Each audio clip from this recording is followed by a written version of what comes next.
عبداللہ ابن حارث فرماتے ہیں رضی اللہ تعالی عنہ کہ حضور نے ارشاد فرمایا مشرق کی طرف سے وہ فوجیں نکلیں گی، لوگ آئیں گے جو عرب میں مہدی کی حکومت قائم کریں گے۔ یہ مہدی کون ہوں گے اس کا ذکر میں ذرا بعد میں کروں گا، لیکن نوٹ کر لیجئے کہ مہدی سے پہلے لازماً کسی مشرقی علاقے کے اندر وہ نظام قائم ہو چکے گا، تب وہاں سے فوجیں آئیں گی نا۔ یہ مشرق کون سا ہے؟ عرب کے مشرق میں آپ چلیے ایران بھی آ جائے گا، افغانستان بھی ہے، پاکستان بھی ہے، اور اگر اسے اور توسیع دیں تو ہندوستان بھی ہے۔ یہ ہے عرب کا مشرق، اس سے فوجیں جائیں گی۔ اس کا کیا مطلب ہے کہ اس میں سے کسی جگہ پر نظام خلافت پہلے قائم ہو جائے گا تاکہ وہاں سے فوجیں جائیں گی جو جزیرہ نما عرب میں حضرت مہدی کی حکومت کو قائم کریں گے۔ اب دوسری حدیث سنیے، یہ سنن ابن ماجہ کی حدیث تھی جو میں نے آپ کو سنائی، آپ نے پڑھی۔ دوسری عن ابی ہریرہ رضی اللہ تعالی عنہ، یہ ترمذی شریف کی روایت ہے، قال قال رسول اللہ صلی اللہ علیہ وسلم یخرج من خراسان رایات سود لا يردها شیء حتی تنصب بایلیا۔ خراسان کے علاقے سے سیاہ جھنڈے لے کر فوجیں آئیں گی، ان کا رخ کوئی موڑ نہیں سکے گا، ان کو پیچھے پھیر نہیں سکیں گے کوئی بھی، یہاں تک کہ وہ یروشلم میں جا کر جھنڈے نصب کر دیں گے۔ ایلیا حضور کے زمانے میں یروشلم کو کہتے تھے۔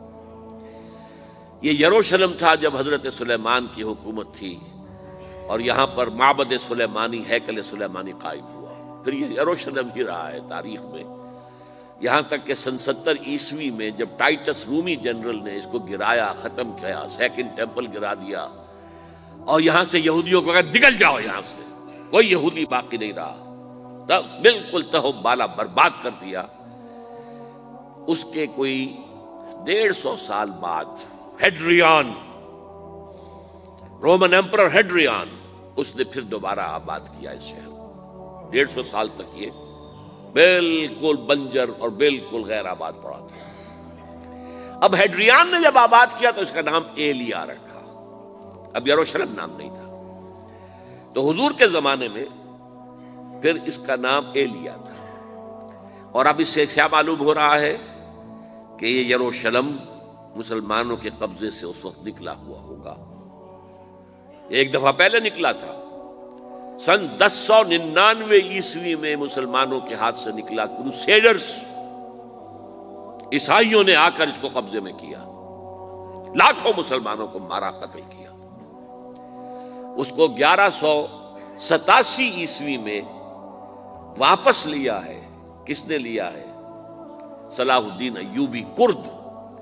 عرب کھوکھلے ہو چکے تھے، عربوں نے کھویا، واپس نہیں لے سکے، بہت حکومت کر چکے تھے، 400-500 برس کی حکومت کر کے، اور ان کے عیش اور ان کے آرام، اب ان میں جان نہیں تھی کہ وہ واپس لے سکے۔ واپس لینے والا گرم کرد خون تھا، صلاح الدین ایوبی۔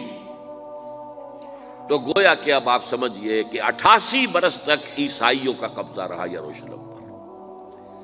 اب 1967 میں یہودیوں نے قبضہ کیا ہے، اور اب 38 برس تو ہو گئے، 88 نہیں تو 38 برس تو ہو گئے ہیں، لیکن وہ دور آئے گا کہ اب پھر لیں گے، لینے والے عرب بھی نہیں ہوں گے، خراسان کے علاقے سے فوجیں آئیں گی۔ یہ خراسان کیا تھا؟ ایلیا تو میں نے آپ کو بتا دیا، یروشلم کا نام ہے۔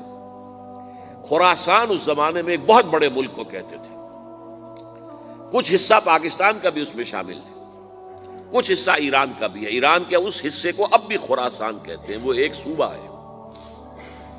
خراسان ایک صوبہ ہے ایران کا، چھوٹا سا۔ پاکستان میں خاص طور پر یہ جو علاقہ مالاکنڈ ایجنسی کہلاتی ہے، اس سے اوپر جتنا علاقہ ہے، اور یہ جو واخان کی ایک پٹی آتی ہے اوپر، واخان افغانستان کی ایک پٹی سی دم سی چلی آتی ہے جو جا کر چائنا کی سرحد سے مل جاتی ہے، یہاں سے لے کے یہاں تک یہ جو مالاکنڈ کا وہ درہ ہے اور پہاڑ ہے، یہ بھی خراسان کا حصہ